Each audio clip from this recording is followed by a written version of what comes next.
Hello जी guys, welcome back to my vlog. तो मैं आज आपको दिखाने वाली हूँ कि हमारे खेत में धान कैसे लगे थे। सबसे पहले धान की पौध को काट के रख दिया यहाँ पर, और ये बच्ची इतनी खुश हो रही थी कि मैं इसे वीडियो पे कवर कर रही हूँ। और हमारा खेत थोड़ी देर में फिर जुताई के लिए ट्रैक्टर आ चुका था, और ट्रैक्टर की लगभग 1.5-2 घंटे की मेहनत के बाद हमारा खेत धान लगाने लायक बन गया था। और देखो यहाँ पे इतने सारे ये बगुले आ गए थे। अच्छा, हमारी भाषा में ना इन्हें बगुले बोलते हैं, और मैं भी बगुले ही बोलती हूँ, लेकिन आप क्या बोलते हो वो मुझे ज़रूर कमेंट में बता देना। फिर ट्रैक्टर के निरंतर प्रयास से हमारे खेत को सही बनाने सफल हुआ, और फिर हमारा खेत दिख रहा था कुछ इस प्रकार का। और यहाँ पे देखो ना, दूसरा भी खेत था। आपको लगेगा कि इसमें धान लगे हैं, पर ये धान नहीं लगे हैं, ये घास थी। पर ये घास कितनी सुंदर लग रही थी।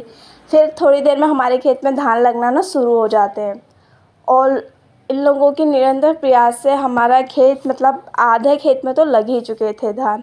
और देखो यहाँ पे धान की पौध पड़ी थी, और धीरे धीरे धान लगाने वालों की संख्या बढ़ती ही गई। और देखो कितने सारे लोग आ गए थे फिर धान लगाने के लिए, और निरंतर मेहनत से हमारा खेत में धान आधे लग चुके थे। फिर मैं आ जाती हूँ देखो दुकान पे, और दुकान से मैं ले लेती हूँ ये बन का पैकेट, और ये चीनी और दूध ले लेती हूँ।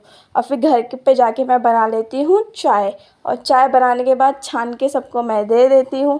अच्छा, आपके घर में ना चाय आप बनाते हो या नहीं मुझे कमेंट में बताना। और यहाँ पे देखो ये लोग कर रहे थे आराम। फिर आराम करने के बाद वापस से लग जाते अपने अपने कामों में। और देखो हमारे आधे से ज़्यादा खेत में धान लग चुके थे। फिर मैं आ जाती हूँ एक पेड़ लगाने। हमें ना वृक्षारोपण मतलब करते रहना चाहिए, क्योंकि आजकल वृक्ष हमारे पास बहुत कम हो गए। तो मैं ये लगा रही थी, छोटा सा होता है ये पेड़, करी पत्ता बोलते हैं इसको, शायद आपको पता होगा। अगर पता होगा तो कमेंट में बताना।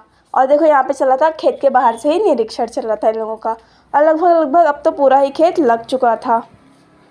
तो अब खेत लगने के बाद दिख रहा था कुछ इस प्रकार का। Thanks for watching, take care, bye bye, support करते रहना।